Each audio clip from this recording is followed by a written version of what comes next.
ಕನ್ನಡಿಗರನ್ನ ಕೆಣಕಿ ಹಗಲು ದರೋಡೆಗೆ ಎಳೆದ ಕೂಲಿ. ತಮಿಳು ಕಣ್ಣಿಗೆ ಬೆಣ್ಣೆ, ಕನ್ನಡ ಕಣ್ಣಿಗೆ ಸುಣ್ಣ. ರಾಜ್ಯ ಸರ್ಕಾರದ ಮಾತಿಗೆ ಬೆಲೆನೇ ಇಲ್ವಾ? ಸರ್ಕಾರದ ಆದೇಶಕ್ಕಿಂತ ದೊಡ್ಡವನ ಕೂಲಿ. ಅಷ್ಟಕ್ಕೂ ಏನಾಯ್ತು ಅನ್ನೋದನ್ನ ಹೇಳ್ತೀವಿ. ಅದಕ್ಕೂ ಮೊದಲು ಬಾಸ್ ಟಿವಿ ಕನ್ನಡ ಚಾನೆಲ್ನ ಸಬ್ಸ್ಕ್ರೈಬ್ ಮಾಡಿ. ಕೂಲಿ ಕೂಲಿ ಕೂಲಿ. ಸದ್ಯ ತಮಿಳುನಾಡು ಸೇರಿ ಸಿನಿ ದುನಿಯಾದಲ್ಲಿ ಸಖತ್ ಸೌಂಡ್ ಮಾಡ್ತಿರೋ ತಲೈವ ರಜನಿಯ ಬಹುನಿರೀಕ್ಷಿತ ಸಿನಿಮಾ. ನಟ ರಜನಿಕಾಂತ್ ಸಿನಿಮಾ ಅಂದ್ರೆ ಕೇಳ್ಬೇಕಾ? ಯಾವಾಗ್ಲೂ ಸಖತ್ ಕ್ರೇಜ್ ಸೃಷ್ಟಿಸುತ್ತವೆ. ಈ ಬಾರಿ ಅದು ದುಪ್ಪಟ್ಟಾಗಿದೆ. ಯಾಕಂದ್ರೆ ಈ ಕೂಲಿ ಸಿನಿಮಾದಲ್ಲಿ ರಜನಿಕಾಂತ್ ವಿರುದ್ಧ ನೆಗೆಟಿವ್ ಶೇಡ್ ನಲ್ಲಿ ತೆಲುಗಿನ ಸ್ಟಾರ್ ನಟ ನಾಗಾರ್ಜುನ್ ಅಕ್ಕಿನೇನಿ ಅಬ್ಬರಿಸಿದ್ದಾರೆ. ಕನ್ನಡದ ರಿಯಲ್ ಸ್ಟಾರ್ ಉಪೇಂದ್ರ, ಬಾಲಿವುಡ್ನ ಆಮಿರ್ ಖಾನ್ ಸೇರಿದಂತೆ ಬಹುತಾರಾಗಣವೇ ಇದರಲ್ಲಿದೆ. ಲೋಕೇಶ್ ಕನಗರಾಜ್ ಅವರ ನಿರ್ದೇಶನವಿದ್ದು ಇದು ಸಹ ಸಿನಿಮಾದ ಕ್ರೇಜ್ ಹೆಚ್ಚಾಗುವಂತೆ ಮಾಡಿದೆ.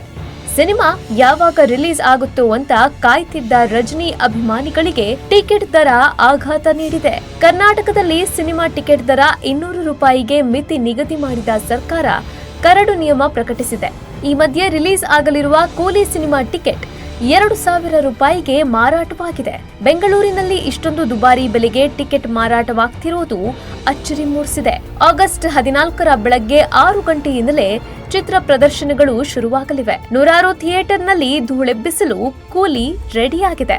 ಆದ್ರೆ 200 ರೂಪಾಯಿ ಟಿಕೆಟ್ ನಿಗದಿ ಮಾಡುವಂತೆ ಒತ್ತಾಯಿಸಿದ್ದ ಫಿಲ್ಮ್ ಚೇಂಬರ್ ಅಧ್ಯಕ್ಷರ ಒಡೆತನದ ವೈಭವಿ ಹಾಗೂ ವೈಷ್ಣವಿ ಥಿಯೇಟರ್ನಲ್ಲೇ ಟಿಕೆಟ್ ದರ 800 ರೂಪಾಯಿ ಹೆಚ್ಚಾಗಿದೆ. ಬೆಂಗಳೂರಿನ ಎಂಜಿ ರಸ್ತೆಯ ಸ್ವಾಗತ್ ಶಂಕರ್ನಾಗ್ ಚಿತ್ರಮಂದಿರದಲ್ಲಿ 2,000 ರೂಪಾಯಿ ಹಾಗೂ 1,500 ರೂಪಾಯಿ ಬೆಲೆಯ ಎಲ್ಲಾ ಟಿಕೆಟ್ಗಳು ಮಾರಾಟವಾಗಿವೆ.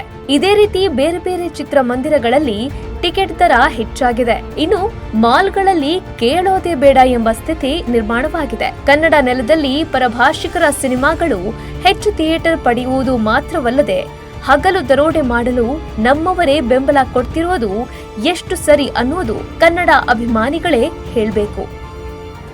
ಇನ್ನು ತಮಿಳುನಾಡಿನಲ್ಲಿ ಇದೇ ರೇಟ್ ಇದೆಯಾ ಅಂತ ನೋಡಿದ್ರೆ ನಮ್ಮ ಕನ್ನಡಿಗರು ಶಾಕ್ ಆಗೋದು ಗ್ಯಾರಂಟಿ. ಕನ್ನಡಿಗರು ವಿಶಾಲ ಹೃದಯದವರು. 2,000 ರೂಪಾಯಿ ಏನು 3,000 ಬೇಕಾದ್ರೂ ಕೊಟ್ಟು ಸಿನಿಮಾ ನೋಡ್ತೀವಿ. ಆದ್ರೆ ಪಕ್ಕದ ತಮಿಳುನಾಡಿನಲ್ಲಿ ಮಾತ್ರ ಸಾಮಾನ್ಯ ಥಿಯೇಟರ್ನಲ್ಲೇ 60 ರಿಂದ 150 ಹಾಗೂ 200 ರೂಪಾಯಿ ಇದೆ.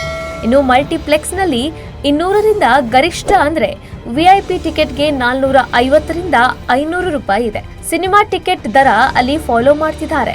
ಆದ್ರೆ ನಮ್ಮಲ್ಲಿ ಮಾತ್ರ ಯಾಕೆ ಫಾಲೋ ಮಾಡ್ತಿಲ್ಲ? ರಾಜ್ಯ ಸರ್ಕಾರದ ಮಾತಿಗೆ ಬೆಲೆನೇ ಇಲ್ವಾ ಅನ್ನೋ ಪ್ರಶ್ನೆಗಳು ಹುಟ್ಟಿಕೊಂಡಿವೆ. ಕನ್ನಡಿಗರು ಕೂಡ ಈ ಬಗ್ಗೆ ಕನ್ನಡ ಫಿಲ್ಮ್ ಚೇಂಬರ್ ಅಧ್ಯಕ್ಷರಿಗೆ ಆಗ್ರಹಿಸುತ್ತಿದ್ದಾರೆ. ಅದೇನೇ ಆಗ್ಲಿ, ಕನ್ನಡ ಚಿತ್ರರಂಗ ಉಳಿಬೇಕು, ಕನ್ನಡ ಸಿನಿಮಾ ಬೆಳೀಬೇಕು ಅಂತ ಹೇಳಿ ಮನೆ ಹಾಳು ಕೆಲಸ ಮಾಡೋ ಇವರಿಗೆ ನೀವೇನ್ ಹೇಳ್ತೀರಾ ಅಂತ ಕಮೆಂಟ್ ಮಾಡಿ ತಿಳಿಸಿ. Bureau report, boss TV Kannada. Latest ಹಾಗೂ ಇಂಟ್ರೆಸ್ಟಿಂಗ್ ಸುದ್ದಿಗಳಿಗಾಗಿ ಬಾಸ್ ಟಿವಿ ಕನ್ನಡ ಚಾನೆಲ್ನ ಸಬ್ಸ್ಕ್ರೈಬ್ ಮಾಡಿ. ಹಾಗೆಯೇ ಬೆಲ್ ಐಕಾನ್ ಪ್ರೆಸ್ ಮಾಡಿ. ಇದರ ಜೊತೆಗೆ ಫೇಸ್ಬುಕ್, ಇನ್ಸ್ಟಾಗ್ರಾಮ್, ಎಕ್ಸ್ ನಲ್ಲೂ ಮಿಸ್ ಮಾಡದೆ ಫಾಲೋ ಮಾಡಿ.